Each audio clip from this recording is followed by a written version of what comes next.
Hello, donc je vous montre comment je nettoie mes pinceaux. Vous avez vu, j'ai mis du gel dans le creux de la main et je viens frotter en faisant un mouvement de va-et-vient, toujours sur la paume de ma main. Et il faut éviter de tourner car si vous tournez votre pinceau, vous allez emmêler les poils et à force l'abîmer. Donc le gel que j'utilise, c'est un gel nettoyant pour bébé, hypoallergénique, sans parabènes, etc. Hein. Mais vous pouvez également utiliser du gel intime ou un gel nettoyant bio. C'est vous qui choisissez.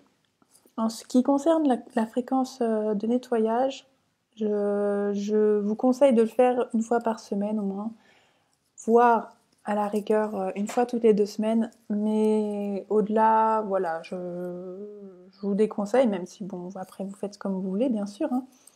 Mais voilà, les bactéries vont se développer sur un pinceau qui n'est pas entretenu, et ce qui est dommage car si vous avez quelques petits problèmes de peau, ben forcément vous n'arriverez jamais à en sortir, à arranger ça. Donc voilà, si vous faites déjà un rituel soin quotidien et que après vous utilisez des pinceaux qui ne sont pas très propres pour votre make-up, c'est dommage.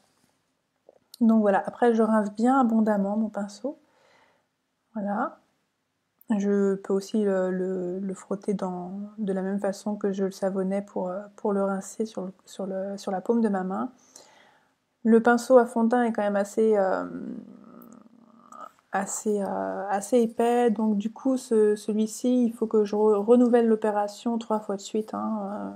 Un seul shampouinage ne suffira pas pour retirer vraiment tout le fond de teint qui peut y avoir dedans. Après les pinceaux pour les yeux, une seule fois suffit. Et le gel nettoyant pour bébé, je trouve qu'il nettoie vraiment très très bien mes pinceaux. Hein. Ils retrouvent vraiment leur couleur d'origine. Et ils sont comme neufs. Le nettoyage, au-delà du fait de garder des pinceaux sains, va vraiment aussi vous permettre de les garder plus longtemps.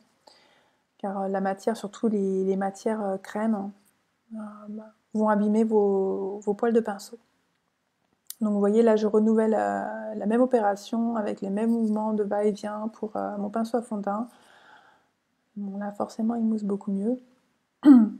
Et ensuite, je vais venir déposer mes pinceaux sur une serviette propre en les laissant bien à plat.